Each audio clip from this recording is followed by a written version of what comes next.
You're watching 11 Alive Morning News. 11 minutes of nonstop news starts now. The GBI has been called in to investigate a shooting that police say started off as road rage. And it ended as an officer shooting a kid, killing somebody. Molly Oak is in Midtown to walk us through all of what happened. A man is dead and a woman is hospitalized after a road rage incident last night. It happened just after 8 o'clock between two different cars, a Mercedes and a Tesla. Police say a woman who was in one of the cars got on top of a vehicle and was thrown from it. APD says an officer who wasn't in uniform stepped in, trying to stop the driver involved, and then ended up shooting him as things escalated. Police say the man, who was in his mid-30s, was taken to the hospital where he died. At last check, the woman in her 20s was in stable condition, while police say the officer doesn't have any serious injuries. Police say they do believe the two people knew each other. GBI is investigating. Guys. Molly, thank you. Sticking with your 11 minutes of nonstop news, we have new details in another deadly shooting, this time involving a Hall County deputy. Here's what we know. The sheriff's office says a car was stopped in the middle of the road last night along F. Gilmer Road off Highway 52. When the deputy got there, a man and a woman were outside. Later, the man shot at the deputy, which led the deputy to shooting and killing him. The woman ran into the woods. She was later found and taken to the hospital. Today marks 3 weeks since a Savannah area toddler was last seen. This morning, Quinton Simon's mother, who's also the prime suspect in his death, is speaking out. Leilani Simon says people have been gathering outside the family's home, protesting and harassing them. I can't even walk out and appreciate my own son's memorial or put down the gifts that I got for him. I can't even go out there and do that without harassment.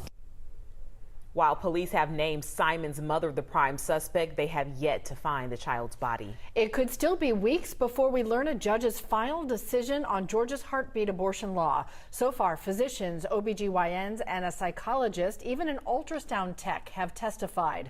The law bans abortions after a fetal heartbeat is detected. Opponents say that's as early as 6 weeks before many women know they're pregnant.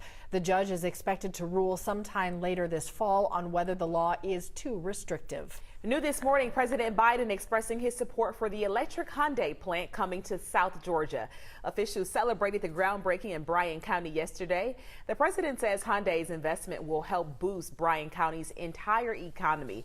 The plant is expected to bring 8,000 jobs to the area. Jury is set to continue deliberating in the trial for suspended Sheriff Victor Hill. It has been 4 days and still no verdict. Ariana Maniz has a closer look. Today will mark day 4 deliberations in the Victor Hill trial, and today we can expect the judge to issue an Allen charge, which will allow the jury to continue deliberating without the government trying this case before different jurors. So far, it has not been an easy task to get the jury to agree on all charges against the suspended Clayton County Sheriff Victor Hill. On Tuesday, one jury was dismissed and replaced. The trial hit another roadblock when the jury foreperson complained about a juror to the judge, saying that they were not cooperating with other jurors.